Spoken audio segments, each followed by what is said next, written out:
Welcome to Hi, Dice Jailers. I am Jordan, I'm Bjorn. and this week we are talking about ships, ship combat, when to put ships in D&D 5th edition, some kind of homebrew things that we've made to make our ship combat work better as we live as DMs, Yeah, and a whole lot of other stuff. exactly. You could say that we really are huge shippers. God damn it. But before we get into your wife's favorite topic, shipping, uh, how you been? Pretty good actually. So last weekend was weird because we didn't have D&D, and that was Mm-hmm. really bizarre to me because that was the first Sunday in nearly a year that we hadn't played. Yeah. But I won't lie, it was kind of nice to decompress and to not have notes to worry about. Mm-hmm. And instead, I spent 2 days up in Skagit County recording a version of Much Ado About Nothing that I had cut a script for. And that was a lot of fun. There was a lot of stress with the tech, but all in all, we had a really, really good time doing it. I'm excited to hear the final product. And then this past week, I've got myself set up with some classes for just working on voiceover and voice acting work, just to Nice. help work. Just realizing how different it is than stage and film acting, and I really want to try and get into more of that. But let's face it, as a performer, you don't get into anything unless you know somebody, for the most Fair. part. So I've got myself hooked up with a coach that we're going to have just a few sessions, and then he's going to help me book some recording time, and then he edits what I record. He helps me send it off, and he gives me sort of a warm introduction to a couple people he knows to help pass it off, and we'll see where all that goes. It Yep. may go nowhere, but I think it'll be fun to just work with somebody who's been in the voiceover business for a couple decades to say, hey, what should I be doing with these scripts so I can maybe get paid to do it sometimes. Yeah. Get yourself some practice. Get Yeah, yourself a reel. Having a coach is always helpful. That's exactly. really cool. And selfishly, I want to help use that since I'll be DMing our next campaign, and we want to put that online Right. for people to watch and listen to. Since I'll be talking the most, I figure I should know how to come across to a vocal audience better. So I feel that. yeah, we'll see how it all goes. And like I said, if nothing else comes of it other than I just learn a few things, it'll be worth my time. I guess we should talk about, because we haven't on air yet because last week got canceled. That's Uh right. a lot of the internet knows your I fucking love this face now. Uh which is wild. I hope at least a couple people are in the chat right now from TikTok. I don't know if they are. I'm not gonna spend the time to check because I hope that's so too. effort. But yeah, I made a little a short video of our last session, You and the did. internet really loved it. A couple people watched it, I saw. A few, Yeah, just a few. over a Uh, 100,000. yeah, way more than I thought. I thought it was Yeah, gonna be my usual 10. right. But yeah, So people were excited about our end campaign. People, I hope, will stay that excited for when we drop our second campaign. yeah, it's because I will say this, the next campaign, it's going to be awesome. I had a few things just come up in the last couple days with writing and going with certain people's characters, the race they chose, what their background is, how they play into the whole world. Mm-hmm. And the downside was I had to throw away a couple months worth of writing Oof. because the new idea it gave me, I want to go in that direction instead. It's so much better than what I had going, and this is going to be so freaking awesome. And I'm chomping at the bit to get started. Like late October cannot get here soon enough. For true. Which again, that is when we're planning to start playing again and recording and getting Yep. our second campaign up there. If you follow our socials, we'll have that information eventually I around will be once we figure it spamming it like a out. fool everywhere I Absolutely. can. Oh yeah. But yeah, that happened It did. over the last 2 weeks. That Uh, was that's been a hell of a thing to watch. yeah. And also over the last 2 weeks, like I started a new job, Yeah. and it is a lot of effort. I can't, for a few legal reasons, talk about exactly what I'm doing because it Right. involves the medical field.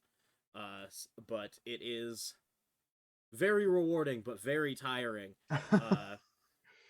And Those things go together a lot, don't they? yeah. But it's it's happening. It's a Good. thing that I'm doing. Yes. And it's it is occurring. That is yeah, fact. it is getting at my energy, but I'm trucking through it, and I can do it because it's rewarding. And Good, good, good. I'll have to leave it at that for Yeah. privacy reasons. But it's it has not been, for lack of a better term, smooth sailing No, with no. going from having a job that is nights to having a job that is mornings. Yeah. It's rough. It it doesn't feel like the wind's at your back, you No, can't go full sail ahead.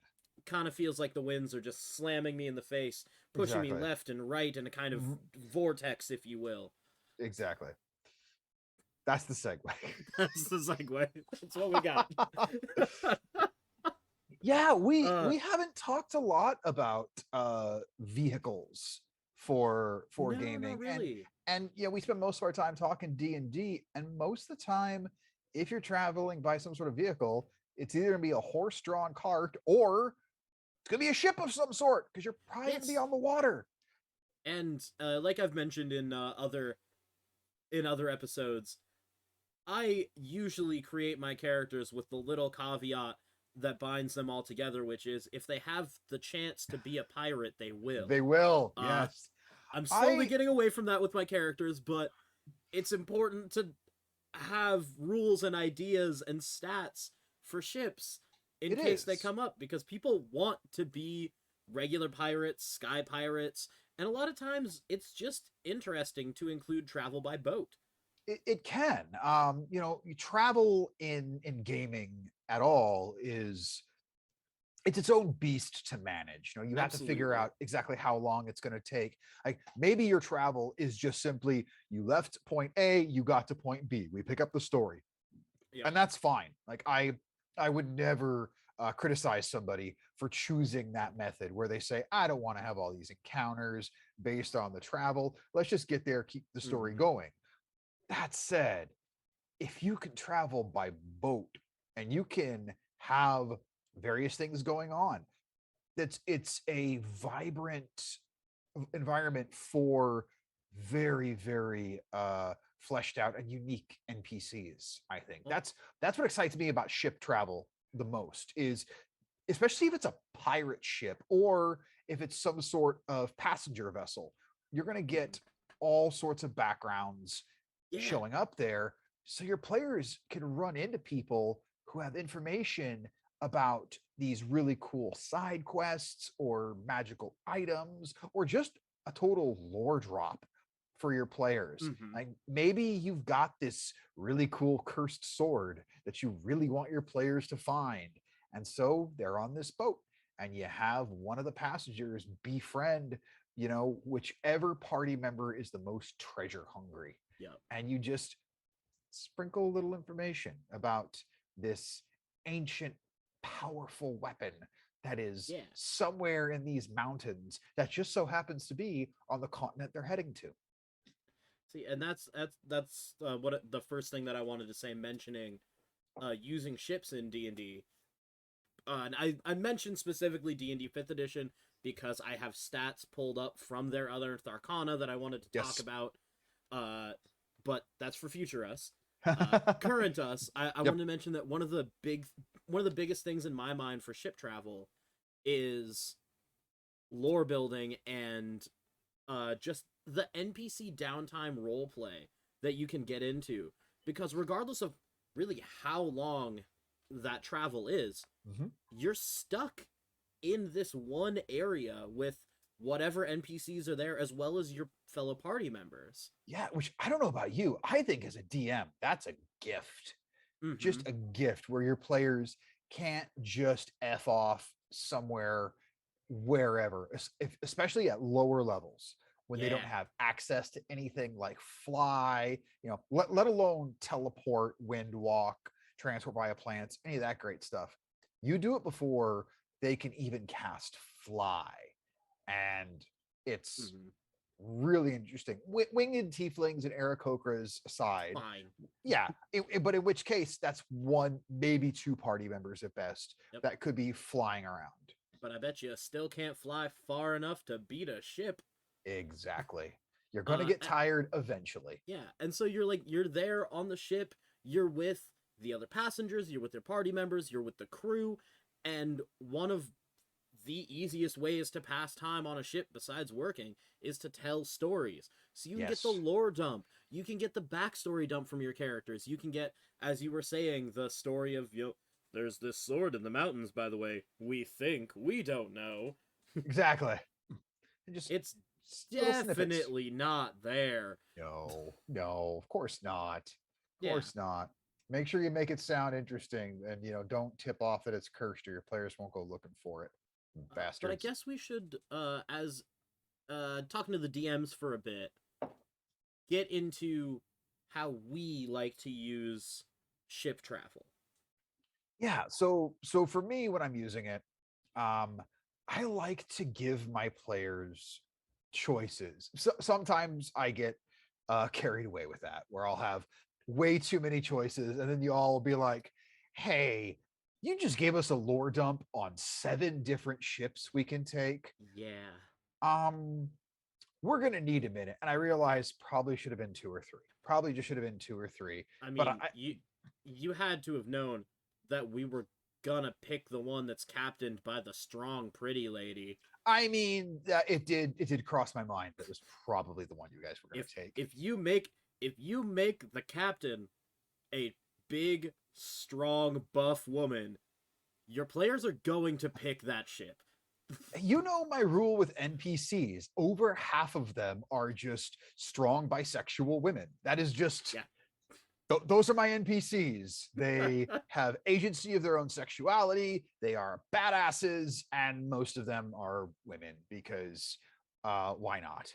And who doesn't like to narrate shoulders? I certainly do. I always do. Like I will just absolutely say, you know what's up. But yeah, I like having a few choices for the players so they can go, okay, this one might get us there a bit faster. This one has better armaments, but this one we can earn some money while we're on there. Just Mm-hmm. have pros and cons to each one. And then I'll make sure that I have just this list of various NPCs that I plan on peppering in on those boats to just see, where people end up. And Mm-hmm. that's fun for me because you guys have to interact with some of the crew members. If not the captain, at the very least the first mate or the bosun, Right. whoever is taking on new crew members, figure out, how do you get on this boat? Are you going to stow away? Are you going to, pay fare to be a passenger? Are you going to sign up Mm-hmm. as a member of the crew? And then Yeah. maybe it's going to be a case where you sign on, they're like, okay, well, you just signed on for the next 12 months for the crew, and then you'll have to figure out, how are we getting off this boat, Yep. because we just want to get to point B.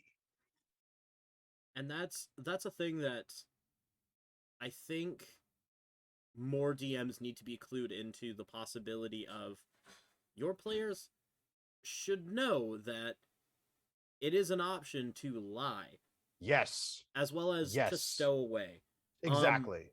because I've played a lot of games that have used ships, either airships or sea ships, which we haven't even touched on the extra fun that is airships above sea Oh, we'll ships, but get we there. We'll will. get there. Uh, That's for the second half. but I have yet to have a party successfully stow away. It's difficult. Like, because you're in a really small confined space, and the best thing once your players like, okay, we're all going to stow away. Um, you know Oh, me. I don't like to force any narrative. I don't like to give any freebie wins. Although if I had a group of players saying they were going to stow away, I would consider making the DC for those stealth rolls to get aboard the ship really low, just because once that boat gets, say, 12, 18 hours out of port, so it's out there in the open sea, you can mention that somebody's got to use the potty, yeah. because you can't just stay hold up in this cargo hold, or maybe you can. Maybe people are like, well, we'll go poop in the corner, but just Eventually, make it, there's going to be a smell. yeah, just make it clear. Hey, nature calls, and when you gotta go, you gotta go. What are you gonna do about this? And this is not me saying like, oh, poop jokes are the best things. They are funnier than people want to admit. They That's can be true. they can be really funny. But that's a Shout case out where to you can, Scanlan Shorthalt. yeah, but that's where you can have just this interesting moment with your players where you're like, hey, if you don't get some water, you're going to end up being dehydrated and you're going to have levels of exhaustion. You need to eat. You need to use the bathroom. What are you going to do about this? And that's where it makes it really interesting how they're having to sneak around the ship to find a privy or just hang their butt off the back and hope no Mhm. one's looking.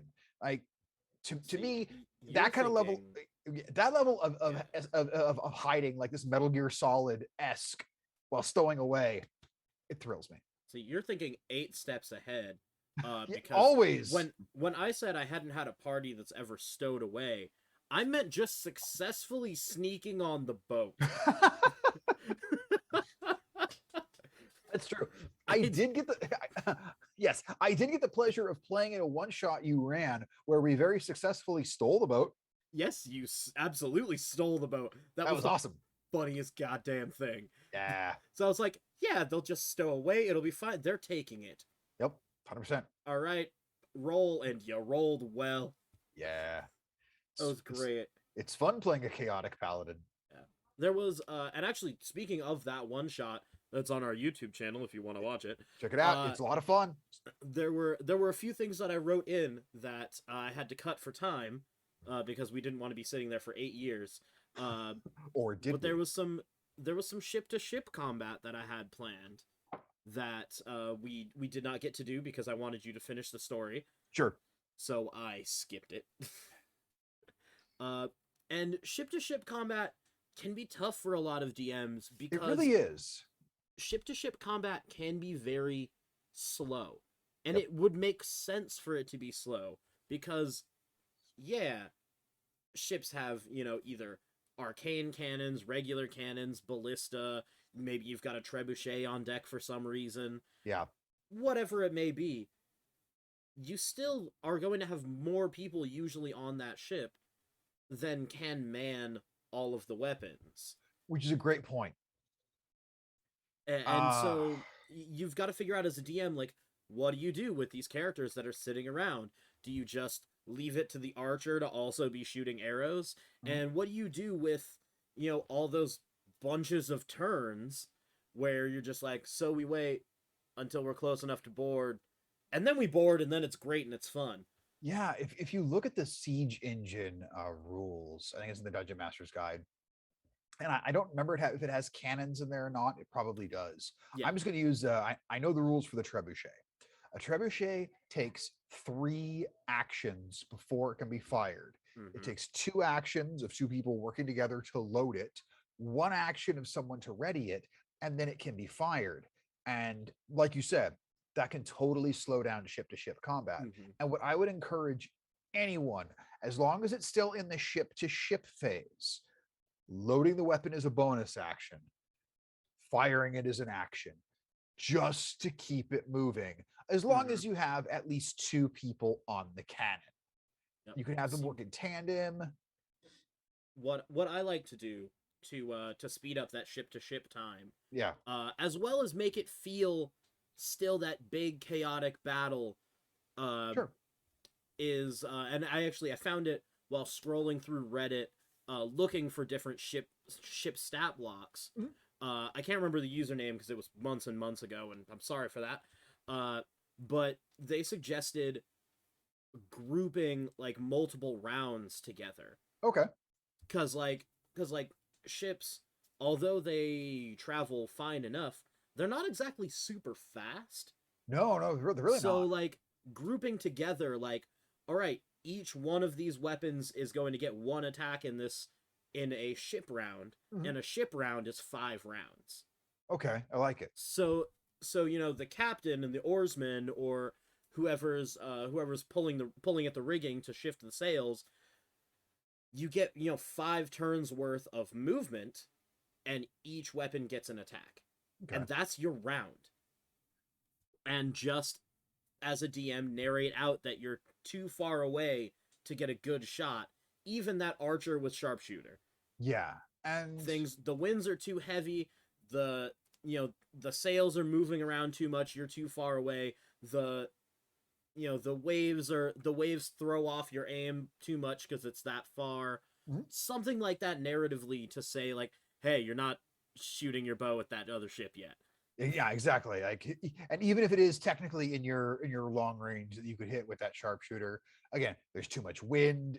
Everything's moving. The ship is tossing. Just you're not making the shot. Don't worry about it. But it's in that like getting the speed for 5 rounds of movement on a ship feels more like you're actually using a vehicle, Sure. as opposed to what a ship speed would be. Because And the unearthed arcana stats for just like for a keelboat, which is mhm, technically a gargantuan vehicle, it's but as a ship it's 60 by 20, right. which is not big for a ship. Now, the Unearthed Arcana stats, are they terribly different than what's in Ghosts of Saltmarsh?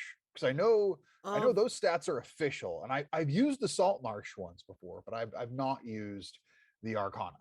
the salt marsh ones are, I would say, better for small ships, Okay. not so much for ocean Gotcha, stats. gotcha. So like you're Uh, saying more like in the bay, you're yeah, if fine you're with staying if those. you're staying coastal, the salt marsh stats are what are going to feel closer to right. Okay. But when you're out in like open ocean on one of the on let's say a larger ship, like where's the stats for just the big old warship? We're Yeah, talking those are fun. 100 feet by 40 feet. Uh, but that ship's speed is still 4 miles an hour. That's a little less than twice what I walk at. All Exactly. Yeah, right. it's not that fast. And so when you're looking at things combat wise, it doesn't feel that fast. So grouping full ship rounds by like sets of 5 rounds, that multiplies the speed, that makes things feel fast and frantic.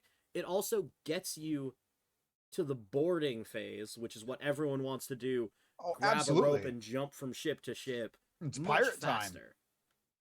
Now, using this, we're already talking about the Unearthed Arcana. So going Hmm. into sort of homebrew with rules, do you think I won't go so far as say imperative, but does it bring another level of fun in your mind if you go, okay, well, you're up in the crow's nest. So because of that, here's an action you can take to aid this. Oh, if you're down on the gun deck, you can do this, this, and this to help aid Oh, these, absolutely. like giving Different specific action players, assistance yeah, give them is specific so things that great. only they can do.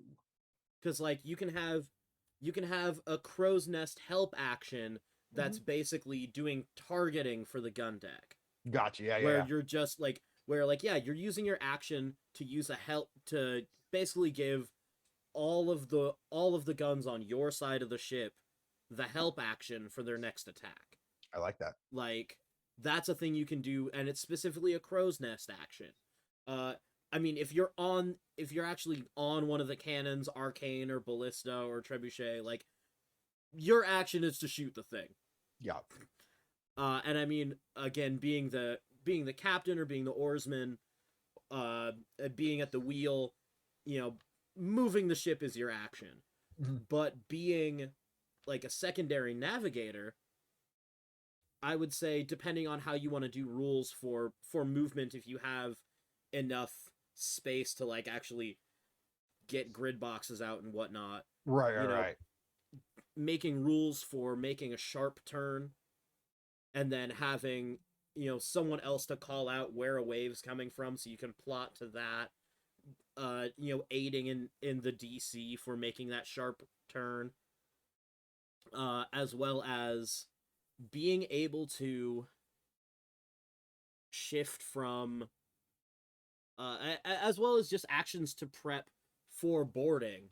Mhm. So like held action with a plank to be able to throw across. Yes. Uh, taking a round or two to stack barrels to get height to then jump off of while holding a rope. Maybe a round of two of actions of climbing up the mast and securing extra ropes to swing with. All things that can add on to that prep time before you get to the actual jumping onto the other deck fight. Right. Basically, before you get to the part where you get to do your best Errol Flynn impression. Because let's Yes, face it, we all just want to be a swashbuckler like Errol Flynn. which don't try to do the whole slide down the slide down the sail thing with a, just a knife to slow you down, because if your DM has watched Mythbusters, you will take full fall damage. I will say this. I will say this, and I am credit goes to Jamie for saying this, but I agree with her. All the Mythbusters proved is they couldn't do it. They didn't prove a damn thing about Errol Flynn. That's all I'm saying. That is. I I'm gonna say physics says no to that, but I I'm also respect the yeah. rule of cool.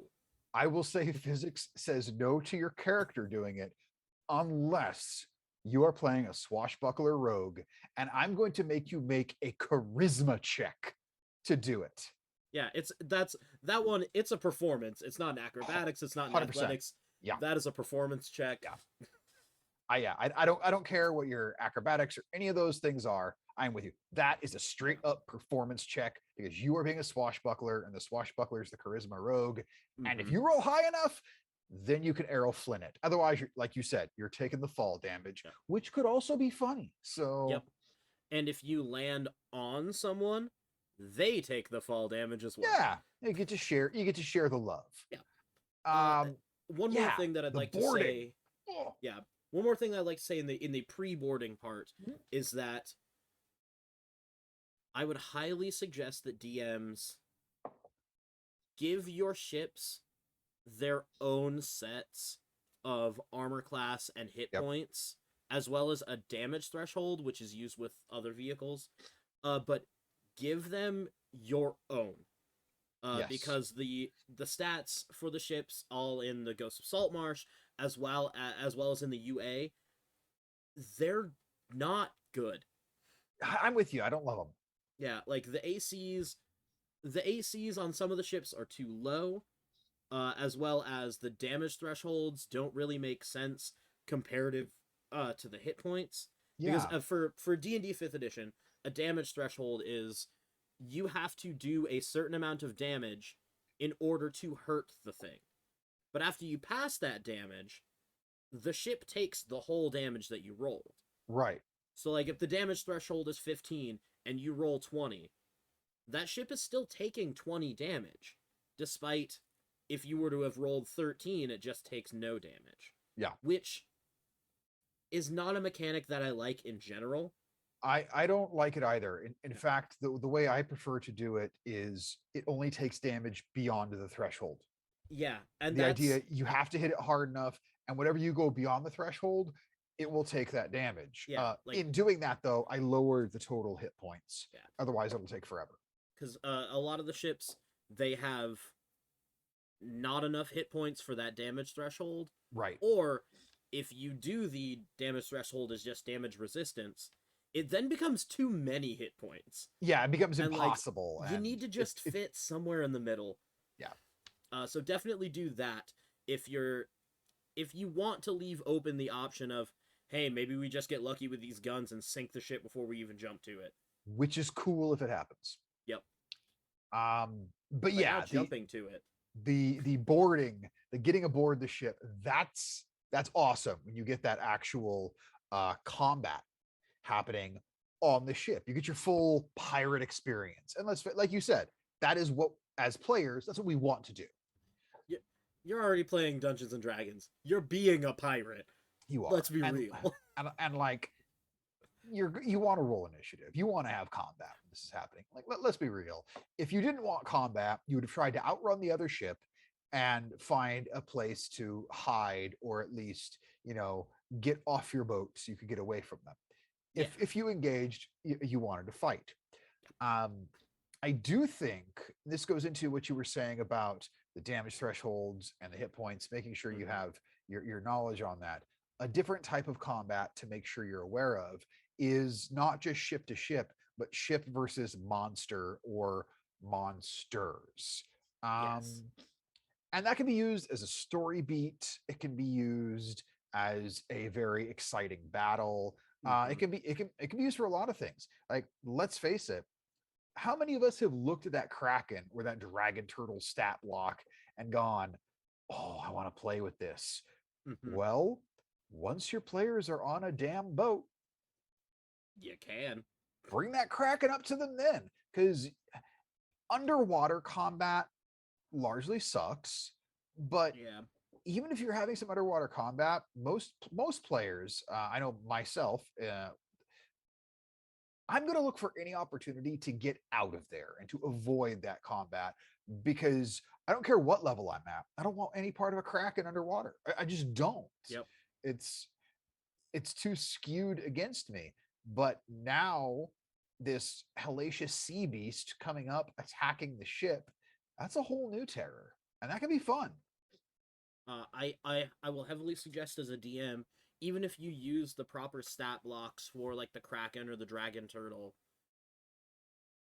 give that big beastie minions. Yes. If it's attacking the ship, because you want something to be able to, like, all right, do we use the cannon to shoot the big thing, or do we kill these little things before they break our cannons? Yeah, and what's also great about if you have minions or little beasties, they can grab crew members and just yank them over the side of the ship. And Yep. like, the idea of drowning is scary, y'all. Yep. Put that fear in the game. Like, yep. make sure the very first victim is always some random NPC, just so your players Not can one see. that you've given a name. No, just totally unless nameless. the name is Milton. Yeah, because then you can use it for the meme. Exactly. But yeah, you just have them go over and into the water, and you see that way you have your players going, oh no, that could be one of us next. I also highly suggest homebrew beefing up a giant squid. Oh yeah, do it. Or a couple of them. Yeah. And giving doing what's older school RPGs in video games have done, where the tentacles have their own hit points, which is fun, because that allows your player, if a crew member or another party member gets tentacled, they're going to go over and try and chop them free, and it adds this extra level of tension, of and excitement. Those tentacles, they should have a low hit point account.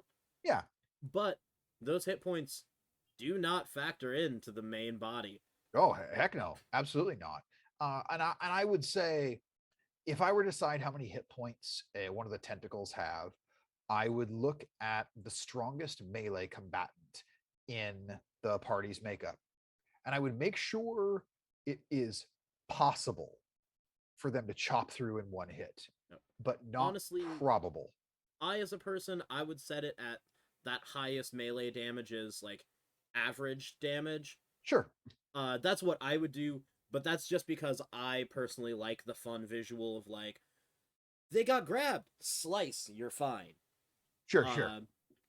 As well as making them just a little more fragile gives that one party member the moment of, okay, so I could help you, but you might be able to get out on your own. So fight the big thing. Exactly. Yeah. And then that, that NPC or that party member starts to drown, and and the guy that chose not to help is a dick. Yep. All of a sudden, the barbarian feels bad. Yeah. Uh, Another thing that I would like to mention in the homebrew of if you are adding extra tentacles to a giant squid that have their own hit points, Yep. give an extra little thing where like if they cut off like 10 of them, then there's an amount of damage that goes to the main body. Right. Yeah. Because that's kind of a cool thing to narrate and add in. Is like after that 10th one that was cut off, then you hear it scream. Yeah. And you can decide as a DM, does that cause this thing to want to go away to lick its wounds, or does it just piss it off? Yeah. And I think it can be Oh, actually, God, giving a giant squid rage. yeah. I think it'd be more interesting also if you have that giant squid or kraken or whatever this beast is, um, give it a hit point threshold where it leaves, where it just says this target is not worth it, particularly if it's smart enough to remember who did this, so that Like a maybe dragon this thing turtle. can come back at some point. Um, to me, that's fun. I love recurring villains, both as a DM and as a player, or recurring monsters, recurring threats. Anything that can pop back up again is interesting to me, because when it happens, you're going, oh, that's right, we didn't fully deal with this thing, and it's a problem again. Like when you let that vampire turn to mist and leave instead of finishing it. Yep, it's gonna come back. Yep. It's gonna It come might back at show some back point. up at, I don't know, at your wedding and try and murder your character and your character's spouse It just by might. throwing you off a cliff. Which, it's an odd way for a vampire to go about things, but why not? Uh, yep. Speaking of vampires, When vampires resort to snidely whiplash tactics, but you know what kind of ship a vampire would probably use? um, An airship. oh, I see. I was gonna say a flying coffin, but Who said it the wasn't shaped like Batwing, a flying coffin? the Batwing, Batman's Batwing. That's fair. Yep. But yeah, we should talk about airships. Airships are the best. They are the coolest way to travel. And ever since playing the very first Final Fantasy game, which was back way straight up old school, way back on the NES, um, that was my first interaction with the idea of an airship. I don't know that I'd ever encountered that notion before. And granted, I want to say I was like 7 or 8 when I played it. So it's not like I was, well into my existence. But I just remember thinking that was the coolest damn thing. And anytime I can have an airship in a game or a story, as a player or a DM, I want it there. Airships are just cool. And the one of the things that makes airships more fun narratively than sea ships is that unlike sea ships, which we have in reality and we know kind of how they work, with Exactly. airships, they really get to be whatever you need them to be. Like, it's true. is it a blimp? Sure. Yeah. Does it look like a regular ship at sea, but it flies through the air using some kind of magic or technology? Why not? You're there. It can be a cruise ship, it can be a skiff, it can be whatever you need it to be for your story. And the versatility of that, it just blows my mind, like storytelling wise. Well, and it's great because, like you said, you get to create the lore of how are these things powered? Is it do they use an air elemental? Do elementals in your world actually have a consciousness, or are they just these manifestations of nature that one was able to trap and harness in some sort of containment field that it exists there as long as it lists? Or maybe doesn't have fuel. Yeah. Or maybe like with the air elementals, perhaps the world thinks that they're just arcane forces of nature, but you find out they actually do have thoughts and feelings and a soul. And now, do you take down this airship to save that air elemental, or do you just stay floating along and pretend you saw nothing? Exactly. Yeah. Do you put that moral quandary in there where you're going, well, we need this airship to get where we're going, but this is a creature with consciousness and awareness, and it doesn't want to be in there. And maybe it's feeling constant pain. Yep. And so now you get to go, well, what do we do about this, y'all? Like you said, do Yeah. we just pretend we saw nothing and go, this is not our problem? It is outside our pay grade, and we have to get where we're going to get. Or Yeah. maybe you go, we'll deal with this later. Yep. It's a Or great way to put a yeah, side quest into your travel. yeah. Giving players moral quandaries, I think, is one of the best things you can do as a Hands DM. down. Um, doing it one of two ways. One where it's impossible to say who's right or wrong, or like in this case, where you go, well, it's clearly wrong, But it's but we useful. but we need this airship. Yeah. Like we have no other way to get to the floating tower. So what else are we supposed to do? Now, tell me, Bjorn, Yeah. as far as airship combat, Mhm. do you have anything special in your brain for airship combat as opposed to sea ship combat? I do. I like to think of airships as a bit of a rarity, no matter what world I'm in. So you will almost never, if not never, have airship to airship combat. That's incredibly rare, if for no other reason, neither captain wants to risk their ship. And Mm-hmm. if you go into combat, you are risking your ship. So I would say that is almost never going to happen. Now, that said, that doesn't mean there won't be monsters that may not attack the airship. So you can have creatures that are trying to take the ship out of the sky. That's always fun. You can have a group of raiders who are flying on the back of, small wyverns, Mm-hmm. drakes, or like on the backs of giant birds that are trying to steal the ship. About to Or rock you this just airship. yeah, or you just friggin' have flying creatures that are grabbing crew members and yeeting them over the side. That's what I Which, wanted. That's yep, what I wanted. just fully just yeet someone's ass off the side of that ship, and it's like they gone, they Yep. they gone. Especially Better if you're hope out over an someone's got yeah. Featherfall.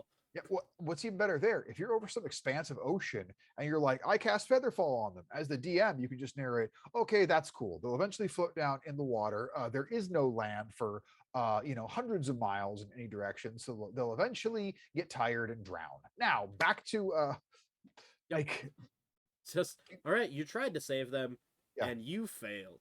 It exactly. is bleak. Yeah, you're like, it would have been more humane not to cast Featherfall because they would have just died when they impacted with the water. Yep. Instead, they're either going to drown or get eaten by sharks. Um, have that on your conscience. But yeah, I like combats where it's not just simply, okay, we beat on this thing until it eventually drops. Yay, we win. Oh, Mm-hmm. someone dropped to 0 hit points. Cool, let's heal them up. Oh, they died. Revivify. All right, we're good. Yep. When there's That's that, that's what I wanted to. I was hoping that we would get around to yeah, mentioning. when Is there's a that's fear oh of yeah. if I get thrown over the side, if one of us gets thrown over the side of this thing, we're done. I mean, Mm-hmm. maybe you've got a druid in the party who can wild shape, or a wizard that can polymorph. But again, to me, that's also super interesting. That druid gets grabbed, thrown over the side, whoosh, they wild shape into some sort of creature that can fly to get back into things, but it's Mm-hmm. still a very dramatic moment. And they still have to spend part of their turn transforming to Yeah. get back into the thick of things. I Well, I love that stuff. and also with it makes combat and combat on ships in general, it becomes so much more interesting than your regular like dungeon or cave or whatever combat, Yeah. because like if you get thrown off the side of a ship and you die, it's real hard to recover that character's body to Yep. revive them. Gotta just And hope you can find that it's a body. great way to get a bit more combat fear into your high level characters. Yeah. Is like you throw someone like you're on an airship, sure, you're 14th, 15th level, but guess who didn't prepare fly today? Yeah. Or And, you just throw the fighter over the edge and Well, they don't have the capacity to no fly. Nope, they can't fly. So, Yeah, who's and going to catch them? you get to have great moments too with your players where all of a sudden they're looking, okay, how many feet away is that one from me? And you can full on have it where all of a sudden you get the druid going, okay, I'm going to do a running leap over the side of this thing. If I like pencil dive downwards, can I catch up with them to try and turn into this giant eagle to swoop down and catch them? And of course, me, I'm going to rule of cool and be like, all right, let's see how we can make that work. You can try. Yeah, I'm absolutely going to let you try it. But now you've taken a whole segment of this combat into saving the life of another player who just got yeeted over the side of this airship. Meanwhile, everyone else is still dealing with whatever Yeah. the threat is back up topside. And these people down here, depending on how fast that airship moves, it could take them a long time to get caught back up to rejoin the fray. So I I adore all that stuff. Yeah.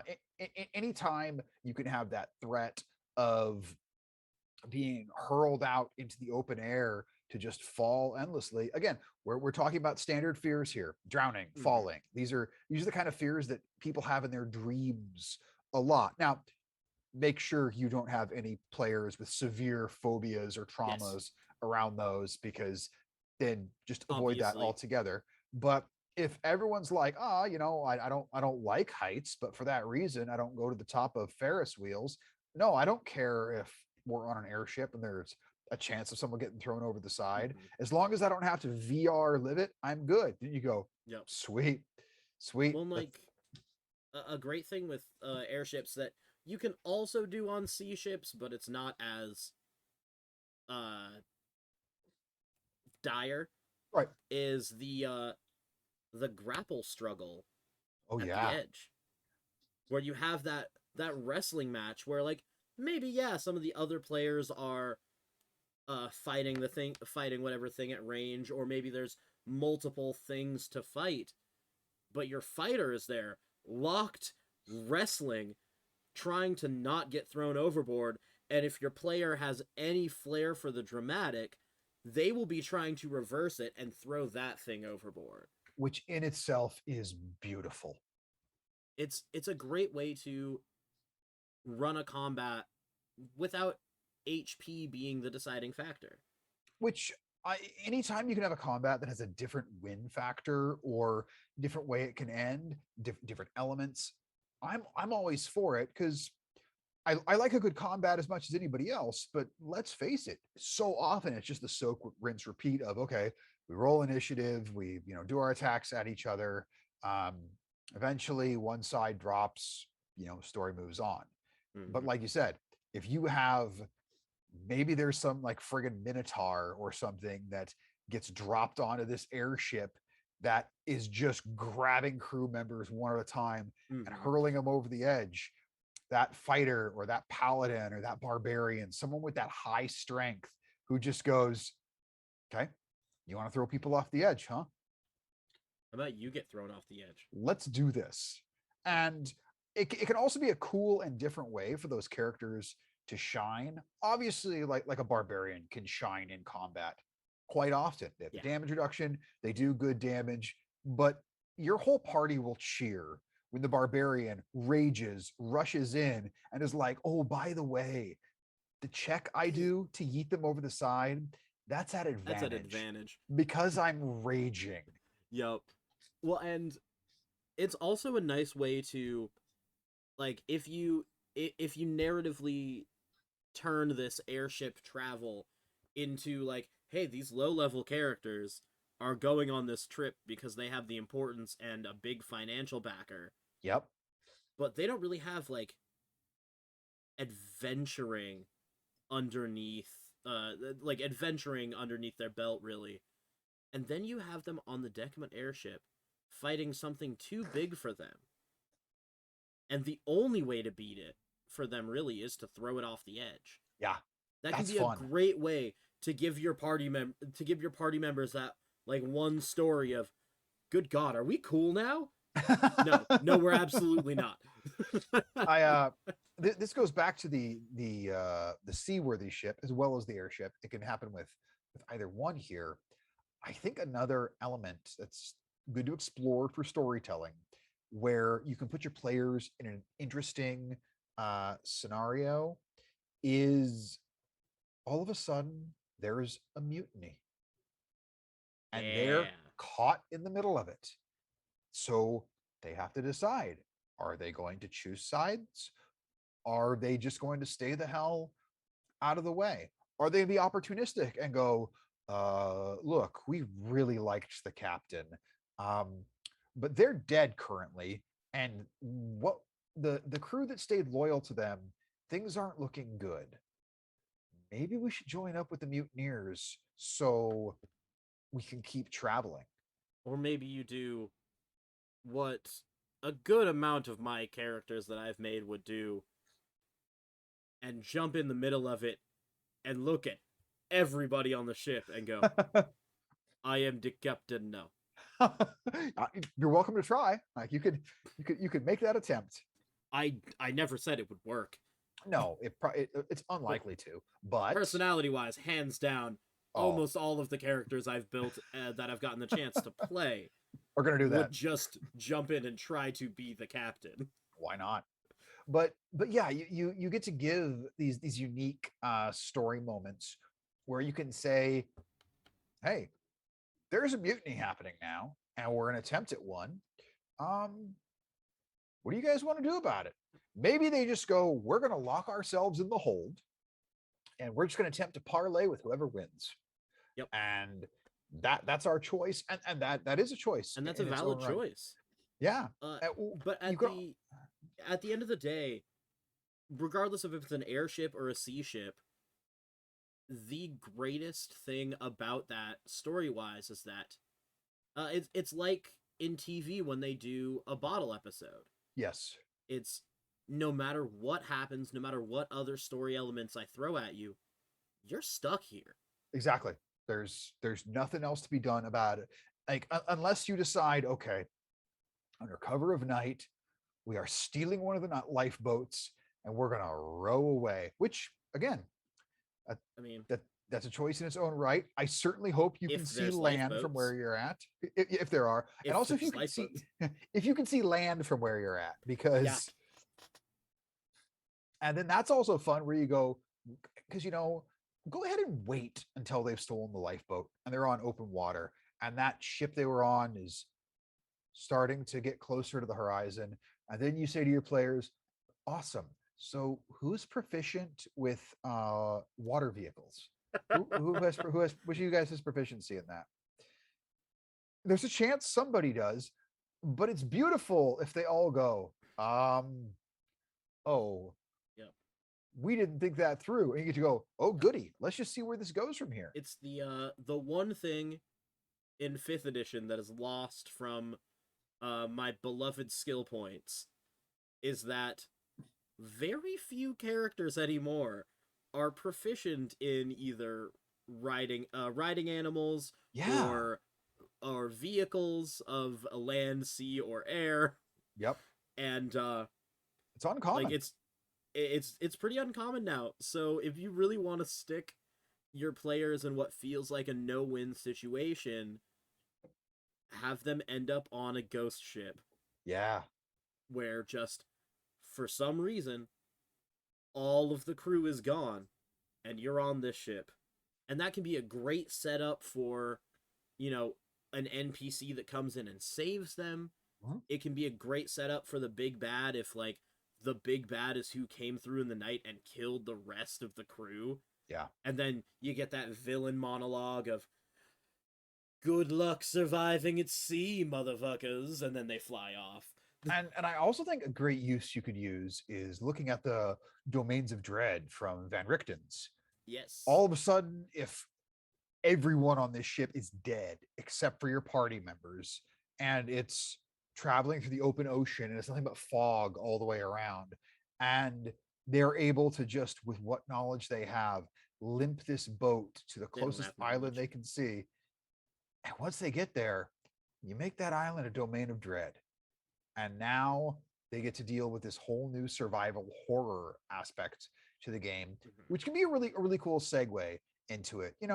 Don't throw so much at your players that they just feel like they're picking up L after L after L. Like, players need wins sometimes, or else Sometimes. the game stops being fun to play.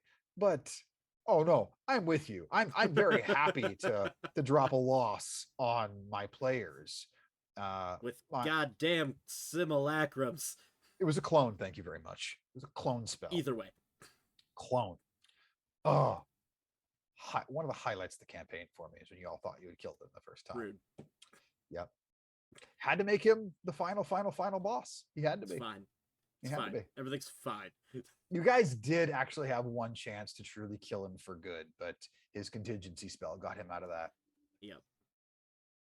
The bard destroyed his damn spell book. So I mean, there's a reason why my character got his, see invisibility back as soon as possible. I don't blame you for making that choice where you went, man, if I'd have had this, I'd have been able to shoot him in the back as he tried to run away. you would have been able to. And he did not have a lot of hit points. You may have been able to do something about that. Not Anyway. 100% sure. That's with, neither here nor there. That's in a campaign that's done now. I know. That's weird to think about.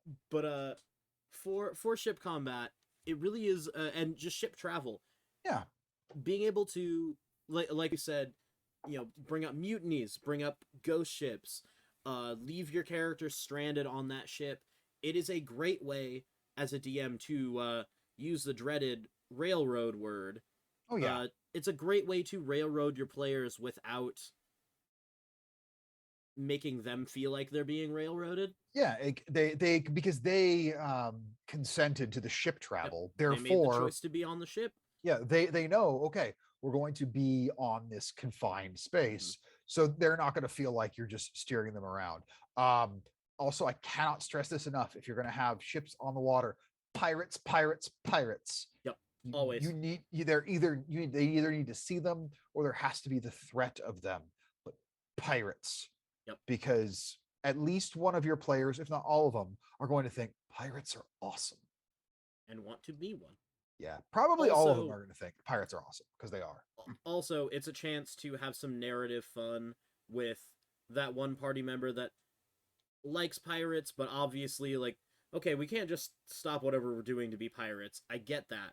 But I'm taking that guy's hat.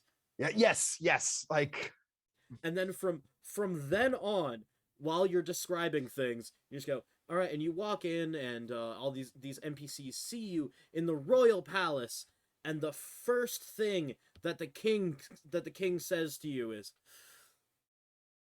"What the fuck is up with your hat?" Oh yeah. Make it a consistent thing. Make it running, and don't be afraid. Like we had our episode where we talked about tropes and how useful they can be in storytelling. I think especially if you introduce the pirates, don't be afraid to lean on some of those tropes that'll be recognizable. Your Errol Flynn. What the people want. Yeah, like go ahead and rip off stuff straight from Pirates of the Caribbean. People will know what's up. And it's not all that often that DMs use ships in campaigns to begin with. Yeah. So it's not like your players are going to have played through this iteration of your ripoff of whatever pirates themed thing you do. Like, yeah, hell, just have a story arc that's Treasure Island. I was literally just gonna say that. Just go. You know what? Treasure Island. It's Treasure Island. Here's what you do. Rewatch Treasure Planet because Treasure Planet is awesome, and just go. That's the live action we need. Oh, it really is. It really is. Though I gotta say, Michael Wincott's voice in that. Yo, I love Michael Wincott. But yeah, it's just straight up go Treasure Island, because as we talked about with the tropes, one of your players is going to realize this is just Treasure Island, and they're going to get excited. Like, guys, it's Treasure Island. It's Treasure Island. We're doing Treasure Island, and they will get thrilled by it. And then just and that person that's thrilled by it, they'll immediately throw themselves really hard at the trope, and that's when you get to subvert the trope. You do. You get to change one little story thing, like, oh no, Long John actually is trying to help you. Yeah, exactly. And when you got pirates, make sure you throw a Dead Men Tell No Tales in there. Oh, you somewhere. gotta. Just like you got to have that. Like you gotta. Yes, ships, Oh, pirates has to and happen. if you are of age, at least once before you send your players, on a pirating whatever, Mhm. take a second to taste what grog tastes like, uh, just so you can describe it accurately for what the sailors probably would have been drinking. And for Yes. those of you that don't know what is referred to grog as, often it is rum that's been watered down with either beer or seawater. Yep. Personally, can of whatever nonsense garbage beer that you have, The cheaper the better. 2 shots of cheap rum. It's fine, but Yes. it's a very specific flavor combination that is not great, but it's easy to describe. It is. And then lastly, if you're not going to have pirates, which you should, definitely have something that resembles Vikings, which you also probably should if we're talking about seafaring people. Yep. But be warned, it's very possible if you have a player like me that they're just going to want to lean into this whole Viking aspect of your story, and you'll never leave it if they have anything to say about it. I mean, at that point, you might as well just do it. You may as well just be like, okay, it's a Viking campaign now because that's where we are. And speaking of where We're we at the are is end. at time. It So is. we are gonna call this for our episode all about ships. I hope you got some good ideas. I hope you got some good insights as DMs. I know we were talking mostly to DMs in this one, which we do a lot, and that's because, well, honestly, DMs have to do more things to make the game work. We do. Uh, Yeah. and I apologize for that. Uh, but thank you for sticking around. Thank you for watching either live on Twitch or on our YouTube channel, Yeah. just Dice Jailers on YouTube. That's right. That's us. And please do all the internet things so we can start to try to get Internet Daddy's money, as well as just so you can follow along and be there for when we drop our full campaign that will be starting hopefully late October. We might drop the first episode in November, just depending on tech things. We will keep you updated on that as time passes. We're very excited for it. Yeah. Also, keep watch via TikTok, because I'm planning on compiling our players' notes for the campaign that we played to tell the story of Sampane Max in digestible TikTok-sized videos. Which will be very interesting, as many of the notes, at least for my part, they're all up here. Yeah. There are a lot of things I never wrote down because either I wrote them down or the notebook's gone. I'm missing one notebook altogether, but I remember most of those story beats, thankfully.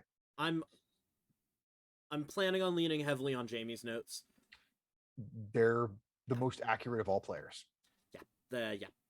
But it's JM Dubs on TikTok, because apparently that's just a thing that we're also doing to be on the internet as people.